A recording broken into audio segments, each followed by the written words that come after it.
علمی point number 3، اور وہ ہے بھائیوں، جہاں تک واقعہ معراج یعنی الاسراء والمعراج، زمینی سفر اور آسمانی سفر کا تعلق ہے، اس کے معجزہ ہونے کا تعلق ہے، تو پوری امت کا اس پر اتفاق ہے، اہل سنت ہوں یا اہل تشیع ہوں یا ان کے جتنے آف شوٹس ہوں، حنفی، شافعی، مالکی، حنبلی، یا اہل حدیث یا اہل تشیع کے اندر بھی اثنا عشری ہوں، زیدیہ ہوں، سب کے سب لوگ اس کو الحمدللہ معجزہ ضرور مانتے ہیں۔ بہرحال پھر اس کی تفصیلات میں جائیں تو کچھ چیزوں میں اختلاف آ جاتا ہے امت کے اندر، وہ چیزیں موجود ہیں، اور اس حوالے سے اس وقت امت محمدیہ صلی اللہ علیہ وسلم میں مجموعی طور پر 4 اسکول آف تھاٹس پائے جاتے ہیں، 4 کیٹیگریز ہیں لوگوں کی واقعہ معراج کے بارے میں نظریات کے حوالے سے۔ اب وہ 4 نظریات بھی یہاں پر میں مختصراً علمی پوائنٹ نمبر 3 میں ڈسکس کروں گا، اس کے بعد انشاءاللہ یہ 5 ریفرنسز کور کریں گے، باقی گفتگو انشاءاللہ اگلی دفعہ ہوگی۔ ان 4 نظریات میں سے پہلے 2 نظریات تو اس قابل ہی نہیں کہ ہم ان کو ڈسکس بھی کریں، ان کو امت کے اجماع نے ویسے ہی ریجیکٹ کر دیا اور انتہائی نان سینس اپروچ ہے۔ بقیہ کے جو 2 ہیں وہ امپورٹنٹ ہیں، انشاءاللہ ہم ان کو ڈیٹیل سے ڈسکس کریں گے اگلے 2 لیکچرز کے اندر۔ اس حوالے سے پہلا نظریہ، فرسٹ اسکول آف تھاٹ واقعہ معراج، الاسراء والمعراج کے حوالے سے، یہ وہ لوگ ہیں جو سرے سے قرآن حکیم کے معجزات کے ہی منکر ہیں، حتیٰ کہ بالکل واضح معجزات جو قرآن حکیم میں بھی آئے ہیں نا، عیسیٰ علیہ السلام کا اللہ کے اذن سے مردوں کو زندہ کرنا، موسیٰ علیہ السلام کا عصا پھینکنا اور اس کا سانپ بن جانا یا اژدہا بن جانا، ان کو بھی وہ نہیں مانتے۔ وہ کہتے ہیں جی یہ جو انہوں نے وہ عصا نہیں پھینکا تھا، وہ دلائل پھینکے تھے، وہ گویا کہ اژدہا کی طرح تھے۔ ہر چیز کی نا وہ باطل تعویلات کرتے ہیں، چونکہ ان کی نیت معجزہ ماننے کی نہیں ہے، اور ان کو ہم عموماً اپنی لینگویج میں منکرین حدیث بھی کہتے ہیں۔ یہ منکرین حدیث ان کو کہنا بالکل غلط ہے، یہ منکرین قرآن ہے بیسیکلی۔ قرآن کی اس لغت کو سمجھنے کے لیے تیار نہیں ہے جس لغت کے اندر قرآن نازل ہوا ہے، اور قرآن حکیم کی وہ الفاظ کو پکڑتے ہیں اور اس کی پھر بالکل بیسکس تک پہنچ کر وہ ترجمہ کرتے ہیں۔ مثلا آج ہماری لینگویج میں اگر میں آپ سے کہوں کہ یار آپ کے کھانے کا شوربہ بڑا مزیدار تھا، تو اس کا مطلب آپ کیا لیں گے؟ شوربہ، جو عموماً ہماری لنگوسٹک میں اس کا معنی کیا ہوتا ہے کہ گوشت ہے یا کوئی سبزی بنی ہوئی ہے اور اس کا جو پانی والا پورشن ہے ہم اسے شوربہ کہتے ہیں۔ لیکن اگر آپ ڈکشنری میں جائیں تو شور کہتے ہیں فارسی زبان میں نمک کو، اور با کہتے ہیں پانی کو، تو اس کا مطلب بنے گا نمک والا پانی۔ تو اب مجھے یہ بتائیے، جب میں آپ کو کہوں کہ میں نے شوربہ کھایا تو آپ یہ لیں گے کہ میں نے پانی میں نمک گھول کے کھایا؟ لغت میں معنی یہی بنے گا، لیکن اصطلاح میں تو اب شوربہ اس کے لیے استعمال ہی نہیں ہوتا، ٹھیک ہے۔ اسی طریقے سے اگر میں کہتا ہوں جی یار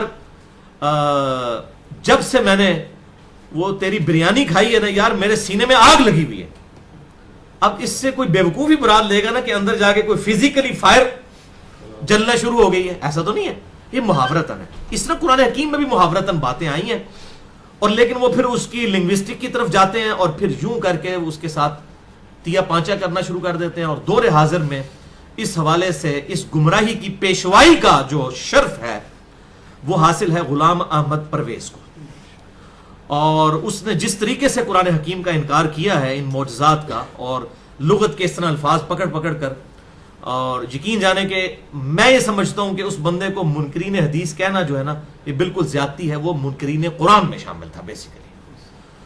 اور اس کے رد میں سب سے بہترین کام جن لوگوں نے کیا اس میں میں سمجھتا ہوں 3 لوگ بہت اہم ہیں، ان میں سے ٹاپ آف دا لسٹ ایک عوام الناس کی سمجھ کے اعتبار سے محترم جاوید احمد غامدی صاحب نے 7 اکتوبر 1989 اس وقت انہوں نے، آج سے تقریباً سمجھ لیں 25-26 سال پہلے کی بات میں کر رہا ہوں، ایک لیکچر دیا تھا فکر پرویز کے اوپر۔ اس وقت بڑے ینگ تھے، وہ لیکچر ہم نے پچھلے ہفتے اسی لیکچر کی وجہ سے میں نے اس کو اپلوڈ بھی کروایا ہے، اہل سنت پاک.com پہ بھی موجود ہے اس کا لنک، ہمارے آپ یوٹیوب کے چینل میں بھی چلے جائیں تو وہ آپ کو لیکچر مل جائے گا، نہ ملے تو mirza_95@yahoo.com پہ مجھے ای میل کر کے مجھ سے جواب بھی آپ لے سکتے ہیں، اس حوالے سے میں لنک بھیج دوں گا۔ دوسری پرسنالٹی ہیں اہل حدیث مکتبہ فکر میں ایک یونیک اسکالر عبد الرحمن کیلانی رحمہ اللہ، انہوں نے بڑا اچھا اس پہ کام کیا ہے. ان کی ایک بڑی موٹی کتاب ہے آئینہ پرویزیت کے نام سے. زبردست انہوں نے علمی اس کا محاسبہ کیا ہے. اور تیسری جو میں سمجھتا ہوں کہ ان تینوں میں سب سے بڑھ کر بگیسٹ ایفرٹ ہے جو واقعی انٹلیکچوئل لیول پہ ایفرٹ، اور وہ ایفرٹ وہ ہے کہ جس کو پرویزی خود مانتے ہیں. وہ پرویزی کہتے ہیں جی ہمارا رد اگر کسی نے کیا ہے نا صحیح معنوں میں تو وہ ایک ہی بندہ ہے جس کو ہم سمجھتے ہیں علمی رد ہے، باقیوں کو تو کسی خاطر میں نہیں لاتے. اور وہ ہے مولانا مودودی رحمہ اللہ، المتوفى 1979 عیسوی اور 1399 ہجری. انہوں نے کتاب لکھی ہے سنت کی آئینی حیثیت. میں نے وہ کتاب دیکھی ہے اور یقین جانیں جتنا علمی کام انہوں نے جس حوالے پر انٹلیکچوئل لیول پہ جا کے ان چیزوں کو ڈیفینڈ کیا ہے سنت کو، اللہ تعالیٰ ان کو جزائے خیر عطا فرمائے اور ان کاموں کی برکت سے اللہ تعالیٰ ان کی غلطیوں کو معاف فرمائے. آمین. دوسرا نظریہ، سیکنڈ اسکول آف تھاٹ، واقعہ معراج، الاسراء والمعراج کے حوالے سے، یہ بالکل اسی کی دوسری ایکسٹریم پہ ہے. ایک طرف تو یہ ہے کہ اس معجزے کا ہی انکار اور ہر معجزے کا انکار، اور دوسری ایکسٹریم یہ ہے جس کے ماننے والے حاملین یہ صوفیاء کا طبقہ ہے، جس میں ہمارے دور میں خصوصاً بریلوی اور دیوبندی مکتبہ فکر کے جو علماء ہیں وہ اس کو لیڈ کر رہے ہیں، جیسا کہ اس گروہ کو لیڈ کر رہا تھا غلام احمد پرویز. اور اس میں بھی دو پرسنالٹیز میں سمجھتا ہوں ٹاپ آف دا لسٹ ہیں. بریلویوں کی طرف سے ڈاکٹر طاہر القادری صاحب اور دیوبند کی طرف سے مولانا طارق جمیل صاحب. ان لوگوں نے جس طرح واقعہ معراج کو عشق کی داستان بنا کر دیو مالائی قصہ کہانی بنا کر پبلک کے سامنے پیش کیا ہے، میں یہ سمجھتا ہوں کہ کتاب و سنت کی تعلیمات کا جنازہ نکال دیا ان لوگوں نے، بولے اعوذ باللہ تعالی.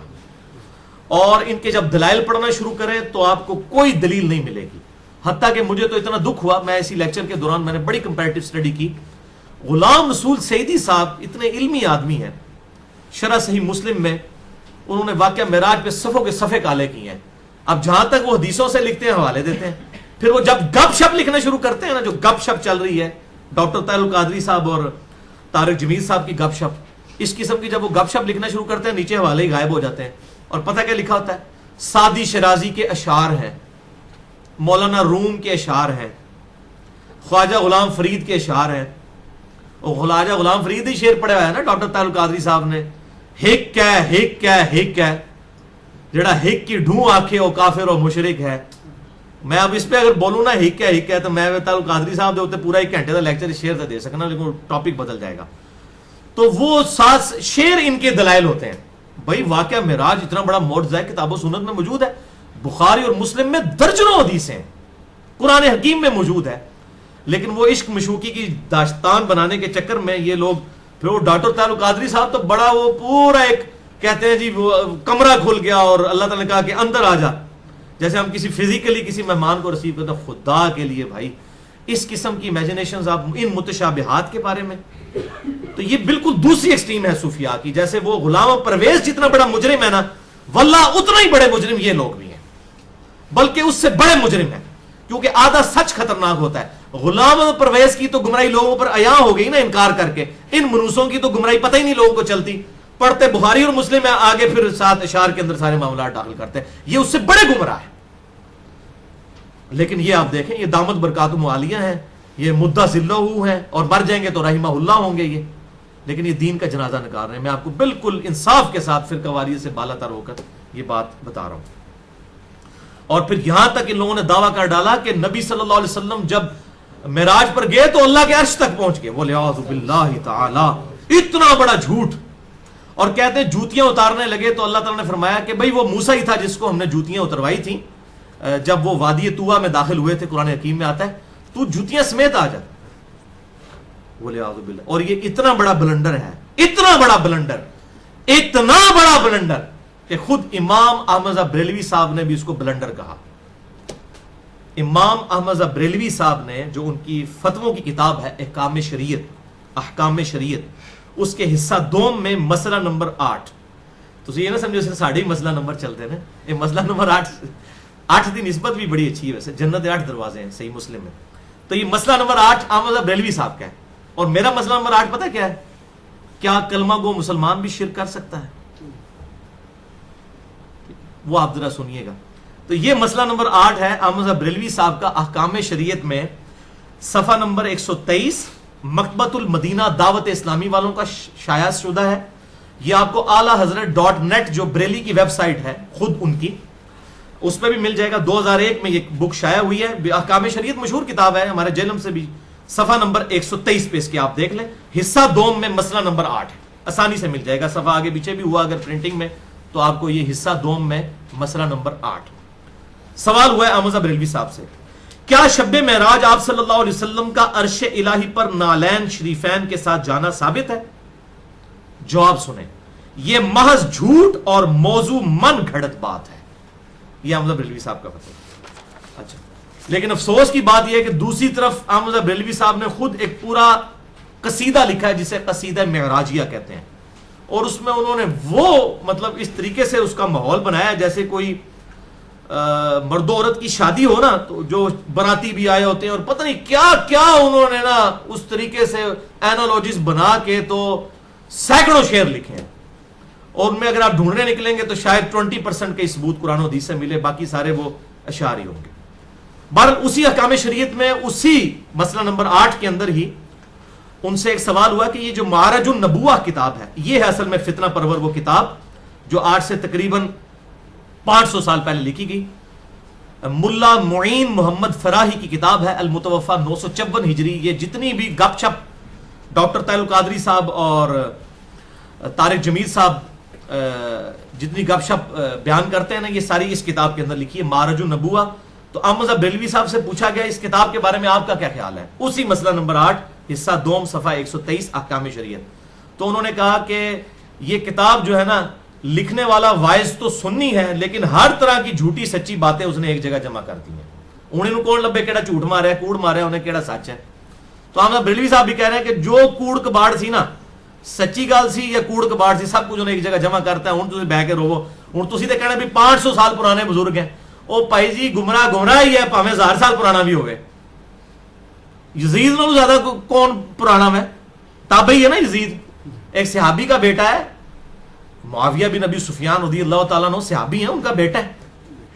حضرت نوح علیہ السلام کے بیٹا بھی آپ دیکھ لیں. سعد ابن ابی وقاص کا بیٹا عمر ابن سعد, جو قاتلین حسین کے لشکر کو لیڈ کر رہا تھا, حضرت سعد بن ابی وقاص کا بیٹا تھا. آپ دیکھیں مطلب تو آج بھی گمراہ, چاہے وہ 1400 سال پہلے بھی ہو, گمراہ ہی ہے, چاہے وہ کلمہ گوئی کیوں نہ ہو. تو اور آپ اس پہ حیران ہوں گے, اور مجھے یہ بڑے دکھ کے ساتھ, یہ میرا علمی انصاف تھا کہ میں یہ آپ کو بتاتا کہ ہمارے دیوبند اور بریلوی مکتبہ فکر کے جو علماء ہیں انہوں نے ایک کتاب کو پرنٹ کیا ہے, تذکرۃ الاولیاء. یہ آج سے تقریباً 800 سال پہلے کتاب لکھی گئی ہے. شیخ فرید الدین عطار المتوفا 627 ہجری, یہ ان کی کتاب ہے تذکرۃ الاولیاء. بریلویوں نے بھی ترجمہ چھاپا ہے, دیوبندیوں نے بھی چھاپا ہے. فضائل اعمال میں بھی شیخ ذکریہ صاحب بھی حوالے دیتے ہیں, فضائل سنت میں الیاس قادری صاحب بھی حوالے دیتے ہیں. سمجھیں ان کے مشترکہ بابا جی ہیں یہ. اور اس بندے نے جو شریعت کی دھجیاں بکھیری ہیں بزرگوں کی کرامات لکھنے کے لیے, قلم کانپ اٹھتا ہے اگر کوئی صحیح العقیدہ مسلمان یہ باتیں لکھے. اس میں انہوں نے باجزید بستامی المتوفا 261 ہجری, یہ بھی تو بزرگ نے, 261 ہجری میں امام مسلم بھی فوت ہوئے ہیں, زمین اسمان کا فرق ہے. امام مسلم المتوفا 261 ہجری اور باجزید بستامی المتوفا 261 ہجری. باجزید بستامی پر کم از کم 100 صفحوں کا انہوں نے باب باندھا ہے, اور اس میں ایک چیپٹر ہے کچھ 40-50 صفحوں کا, باجزید بستامی کی معراج. اور اس میں وہ کہتے ہیں کہ جیسے انبیاء میں نبی صلی اللہ علیہ وسلم کو معراج ہوئی, اولیاء میں باجزید بستامی کو ہوئی. ابو بکر صدیق کو نہیں ہوئی, حضرت عمر کو نہیں ہوئی, عثمان و علی کو نہیں ہوئی رضی اللہ عنہ اجمعین, جنہاں کو دینہ سے مصیبتیں بھی چکی ہیں سن اور دینہ سے قربانیاں, انہوں نے نہیں معراج ہوئی ہے. اے جناب 250 سال بعد باجزید بستامی کو, اور اس میں انہوں نے لکھا کہ وہ عرش پہ بھی پہنچ گئے. عرش تے جا کے اندر اللہ کتنے ہی, یہی لکھا ہوا ہے بھائی. تو عرش نے کہا جی منو نہیں پتا. آپ اندازہ کریں کہ اب یہ پتہ نہیں, میرے خیال ہے پھر اللہ کا انکار ہی کرنا چاہ رہے ہیں یہ اس کی کیا تمثیل بیان کرنا چاہ رہے ہیں. اور علی بن عثمان حجویری صاحب بھی ان کی بڑی تعریف لکھتے ہیں کشف المحجوب میں, ٹھیک ہے. حتیٰ کہ انہی کے بارے میں انہوں نے لکھا کہ یہ کہا کرتے تھے سبحانی ما اعظم و شانی, میں پاک ہوں میری شان کتنی بلند ہے. تو پھر علی بن عثمان اجویری صاحب کو فکر لگی کہ میرے بابا جی سے کوئی ناراض ہی نہ ہو جائے ان کے اس بکواس کے اوپر, اس جھوٹ کے اوپر, اس توہین آمیز کلمات کے اوپر, اس کفریہ کلمے کے اوپر کہ میں پاک ہوں, میری شان کتنی بلند ہے. وہ کہتے ہیں نہیں آپ نے ٹینشن نہیں لینی کہ یہ بایزید بستامی جو تھے نا, یہ خود نہیں بول رہے ہوتے تھے, ان کی زبان سے اللہ بول رہا ہوتا تھا. بیسیکلی اللہ کہہ رہا ہوتا تھا سبحانی ما اعظم و شانی ولیعوذ باللہ تعالی. یہ عقیدہ تو ہمارا نبی صلی اللہ علیہ وسلم کے بارے میں بھی نہیں ہے کہ آپ کی زبان مبارک سے اللہ تعالیٰ بولتا تھا. ہم یہ کہتے ہیں کہ آپ صلی اللہ علیہ وسلم پر وحی نازل ہوتی تھی, آپ اپنی زبان مبارک سے وہ وحی ارشاد فرماتے تھے. ولیعوذ باللہ تعالی, اتنی بڑی جرت. تو یہ میں آپ کو بتا رہا ہوں, اس پہ میں نے اس لیے پورا لیکچر دیا ہے. بابوں کا جو قتل ہے وہ تو اللہ تعالیٰ نے شاید میرے ہاتھ پہ لکھا ہوا تھا. جو یہ بابے جو اللہ اور اس کے رسول کے گستاخ گزرے ہیں, مسئلہ نمبر 71B دیکھ لیں آپ. انڈیا اور پاکستان کے بزرگوں کی 19 گستاخانہ عبارات کا تحقیقی جائزہ. اور جب میں ریکارڈ کروا رہا تھا میں ڈر رہا تھا کہ یار یہ کیا بنے گا اس کا, لیکن الحمدللہ ابھی تک جتنا فیڈ بیک ہے ان 3-4 سالوں میں, سب سے زیادہ جتنے لوگ کتاب و سنت کے منہج پہ آئے ہیں نا اس لیکچر کی وجہ سے آئے ہیں. جب بابوں سے رشتہ ٹوٹتا ہے پھر ہی اللہ کے نبی کے قدموں تک انسان پہنچتا ہے, ورنہ تو ادھر ہی در در کی ٹھوکریں کھاتا رہتا ہے. ولیعوذ باللہ تعالی. بھائیو, اسی دوسری کیٹیگری میں اتنا عشری جو لوگ ہیں, ان کا جو رافضی گروپ جو اس وقت میجورٹی میں ہے وہ بھی شامل ہیں. وہ ایک ایکسٹریم پہ تو یہ دعویٰ کرتے ہیں کہ نبی صلی اللہ علیہ وسلم نے شب معراج اللہ تعالیٰ کو نہیں دیکھا. وہ مانتے ہیں, وہ کہتے ہیں کہ اللہ تعالیٰ کو دیکھ ہی نہیں کوئی سکتا. اور دوسری طرف کہتے ہیں کہ جب نبی صلی اللہ علیہ وسلم تشریف لے گئے معراج پر تو وہاں پر حضرت علی کا پنجہ نظر آیا. ولیعوذ باللہ تعالی. یعنی یہ مولا علی علیہ السلام اگر زندہ ہوتے نا تو ان کی گردنیں اتارتے, جنہوں نے نبی صلی اللہ علیہ وسلم کے بارے میں اتنے گستاخانہ جو ہے عقائد پروپیگیٹ کی. بہار الانوار کی کتاب, یہ ان کی کتاب کے اندر والا ہے, لیکن وہ جعلی روایتیں. مطلب میں نے اہل تشیع کے اتھینٹک علماء سے پوچھا, وہ کہتے ہیں یہ روایتیں جعلی ہیں, ہم نہیں ان کو مانتے. لیکن مسئلہ یہ ہے کہ پبلک کے اندر تو یہ عقیدے عام ہوئے ہیں نا, پبلک کو بھی سمجھائیں کہ جعلی روایتیں. جی حضرت علی کا پنجہ دیکھا, جی حضرت علی کی شکل میں بات کی اللہ تعالیٰ نے, اور ان کی آواز میں بات کی, جو جعلی باتیں مشہور کر کر کے پبلک کو بتائی, جو سٹوری جوڑنی ہے. جب ایک دروازہ بوتل کا منہ جو کھل گیا تو پھر چاہے ڈاکٹر طاہر القادری صاحب منہ کھولیں, چاہے وہ طارق جمیل صاحب کھولیں, چاہے وہ طالب جوہری صاحب کھولیں, یا کوئی اور ظفر عباس صاحب اپنے بکواسات ارشاد فرمائیں, تو وہ یہی کچھ ہی ہوگا, اسی قسم کی باتیں وہ کریں گے. اور دوسری طرف یہ کہتے ہیں کہ جی حضرت علی رضی اللہ تعالیٰ عنہ اس وقت تک سجدے سے سر نہیں اٹھاتے تھے جب تک اللہ کو دیکھ نہ لیں. ویسے کہتے ہیں اللہ تعالیٰ کو نبی صلی اللہ علیہ وسلم نے بھی نہیں دیکھا اور نہ کوئی قیامت الدین بھی دیکھے گا. یہی سنی شیعہ کا مین فرق ہے دیدار الہی کے حوالے سے. انشاءاللہ میں تیسرے لیکچر میں بتاؤں گا کہ اس میں حق بات کیا ہے. تو نبی صلی اللہ علیہ وسلم کے لیے تو ویسے ہی وہ انکاری ہے, تو حضرت علی رضی اللہ تعالیٰ کے لیے کہتے ہیں ہر سجدے میں دیکھتے تھے.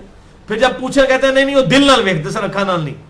وہ جو بھی آپ تعویل در تعویل کرتے چلے جائیں, جھوٹ بولے, جھوٹ کے تو پاؤں نہیں ہوتے نا, ایک جھوٹ کو بچانے کے لیے دوسرا, پھر تیسرا, پھر چوتھا. لہٰذا یہاں پر انصاف کا تقاضا ہے. میں یہ 2 حدیثیں ضرور بیان کروں. پہلی حدیث صحیح بخاری اور مسلم کی متفق علیہ حدیث ہے. بخاری میں 3461 اور مسلم میں مسلسل 6 طرق ہے, 1 نمبر سے لے کر 6 تک, کہ آپ صلی اللہ علیہ وسلم نے فرمایا جس شخص نے میری طرف کوئی ایسی بات منسوب کی جو میں نے نہیں ارشاد فرمائی, وہ اپنا ٹھکانہ دوزخ میں دیکھ لے. ولیعوذ باللہ تعالی. یہ جو جھوٹی روایتیں نہیں شان بیان کرنے کے لیے تو کر رہے ہیں, خیر ہے اگر کر لیں. صحیح بخاری میں حدیث ہے, آپ صلی اللہ علیہ وسلم نے فرمایا کتاب الانبیاء چیپٹر میں, دیکھنا میری شان کو اس طرح بلند نہ کرنا جس طرح نصارہ نے اپنے نبی کی شان کو بلند کیا تھا. میں اللہ کا بندہ اور اس کا رسول ہوں, مجھے اللہ کا بندہ اور اس کا رسول ہی کہنا. محمدن عبدہ ورسولہ صلی اللہ علیہ وآلہ وسلم. اور دوسری حدیث ہے صحیح مسلم میں, مسلسل 3 طریق ہیں انٹرنیشنل نمبر کے مطابق 7, 8 اور 9 نمبر, کہ آپ صلی اللہ علیہ وسلم نے فرمایا کسی شخص کے جھوٹا ہونے کے لیے اتنا ہی کافی ہے کہ وہ ہر سنی سنائی بات کو بغیر تحقیق کے آگے بیان کرتے ہیں. اب یہ علماء بھی جب یہ کام کر رہے ہیں تو پبلک تو 4 ہاتھ آگے جائے گی بھائی. جب علماء بغیر تحقیق کے باتیں بیان کر رہے ہیں, جو جس کے دل میں آ رہا ہے واقعہ معراج بیان کر رہا ہے, اس کا رزلٹ تو یہ نکلے گا. اس حوالے سے میرا ایک پورا لیکچر ہے 1 گھنٹہ 25 منٹ کا اہل سنت پاک.com پر, مسئلہ نمبر 36 کے نام سے, ضعیف الاسناد اور من گھڑت احادیث کے فتنے کا تحقیقی جائزہ, جس میں میں نے 5 مثالیں دی ہیں ضعیف الاسناد احادیث کی کتابوں میں سے روایتوں کی کہ جن کو اگر ہم مان لیں تو ہمارا ایمان کا بھی بیڑا غرق ہو جائے. تو یہ کہتے ہیں روایتیں آ گئی تو واقعہ معراج میں تو روایتیں بھی موجود نہیں وہ والی جو یہ بیان کر رہے ہوتے ہیں. تو یہ بہت بڑا فتنہ ہے, ڈر جانا چاہیے. اگر کوئی حدیثیں سن کے بھی نہیں ڈرتا پھر اس کا علاج کیا ہونا چاہیے؟ پھکی علم الکلام کا جواب, لاجیکل آنسر, الزامی جواب, اینٹی وینم. جب کوبرا سانپ کاٹ جائے تو اس کا علاج جو ہے نا اس کے وینم سے ہی ہوتا ہے. اس کو ہم کہتے ہیں وینم کا علاج اینٹی وینم, جسے میں پنجابی میں پھکی کہتا ہوں. اب یہ چونکہ پھکی پھر یہ اسی سے ریلیٹڈ پھکی ہونی چاہیے نا, واقعہ معراج کی بات ہو رہی ہے نا. اگر یہ کہتے ہیں جی وہ جو بھی روایتیں ہیں قبول کر لی جائیں, تو یہ جو روایتیں بیان کر رہے ہیں یہ تو کسی کتاب میں موجود نہیں ہے. میں آپ کو 2 ایسی روایتیں بتاتا ہوں جو ہماری اہل سنت کی کتابوں میں واقعہ معراج کے اوپر موجود ہے. اگر یہ ماننا چاہتے ہیں تو پھر ٹھیک ہے, مسئلہ ہی حل ہو جائے گا. غلام پرویز کی بھی روح خوش ہو جائے گی. یہ میں آپ کو بتا دیتا ہوں 2 روایتیں یہاں پر پھکی کے طور پر, الزامی جواب کے طور پر. اہل سنت کی پہلی باقاعدہ تفسیر جس امام نے لکھی پہلے 300 سال کے اندر, وہ ہیں امام ابو جعفر محمد بن جریر الطبری رحمہ اللہ, المتوفى 310 ہجری. ایک امام طبری ہے اہل تشیع کے, یہ اہل سنت کے امام طبری ہے. اس کو تفسیر ابن جریر بھی کہا جاتا ہے, تفسیر طبری بھی کہا جاتا ہے. انہوں نے تاریخ طبری بھی لکھی ہے.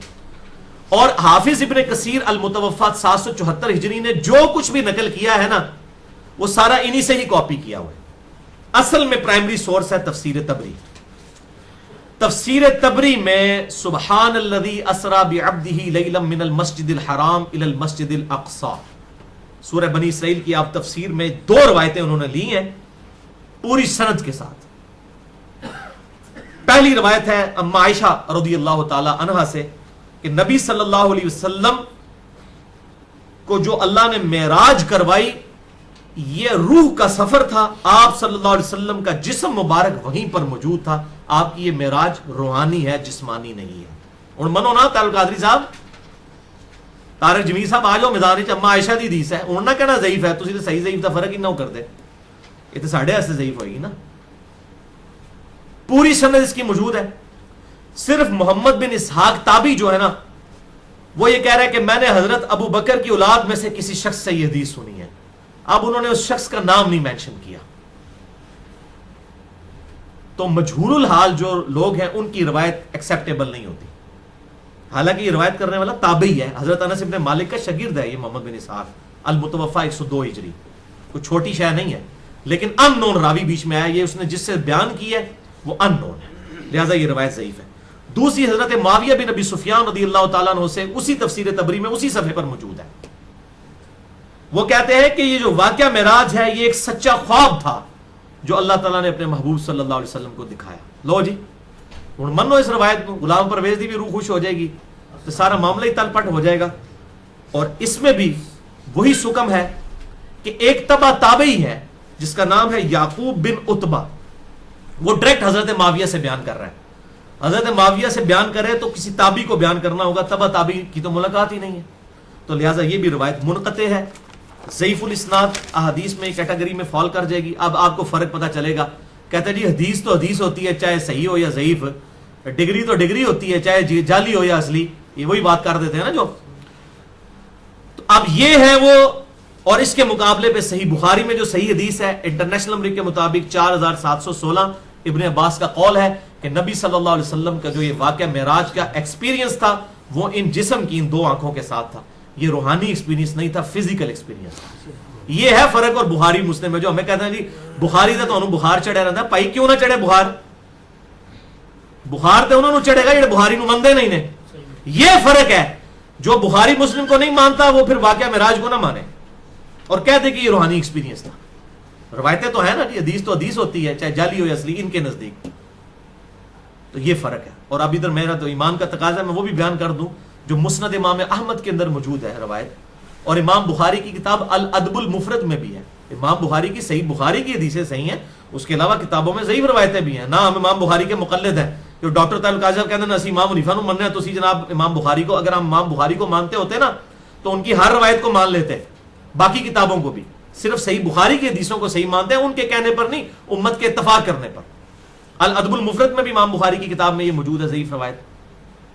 اور مسند امام احمد میں موجود ہے، مشکات میں بھی موجود ہے. انٹرنیشنل نمبر کے مطابق مشکات المصابی میں 4902 نمبر ہے، تعصب اور عصبیت کے بیان کے اندر، تیسری جلد کے اندر جا کر، کہ نبی صلی اللہ علیہ وسلم نے فرمایا جو شخص اپنے جاہلی نسب پر فخر کرے اس کو کہو کہ اپنے باپ کی شرمگاہ کاٹ کے اپنے منہ میں رکھ لے. تجھے اپنے باپ کے نسب پہ فخر ہے نا، اس کی شرمگاہ کاٹ کے اپنے منہ میں رکھ لے، اور یہ بات کنائے سے نہ کرو، ڈائریکٹ اس کو کرو. کیا اللہ کے محبوب ایسی بات ارشاد فرما سکتے ہیں؟ قرآن حکیم واضح کہتا ہے وَإِنَّكَ لَعَلَىٰ خُلُقٍ عَظِيمٍ، اور بے شک اے محبوب صلی اللہ علیہ وسلم تم اخلاق کے بلند ترین مرتبے پر فائز ہو. آپ ایسی بات کریں گے. اور بخاری اور مسلم کی متفق علیہ حدیث ہے کہ آپ صلی اللہ علیہ وسلم میں کنواری لڑکیوں سے زیادہ شرم و حیا موجود تھی. یہ بخاری اور مسلم ہے، اور وہ مسند احمد ہے اور الادب المفرد ہے. اس روایت کے اندر حسن بصری مدلس ہے اور ان سے روایت کر رہے ہیں، اور مدلس کی ان والی روایت سما کی تصریح کے بغیر ضعیف ہوتی ہے.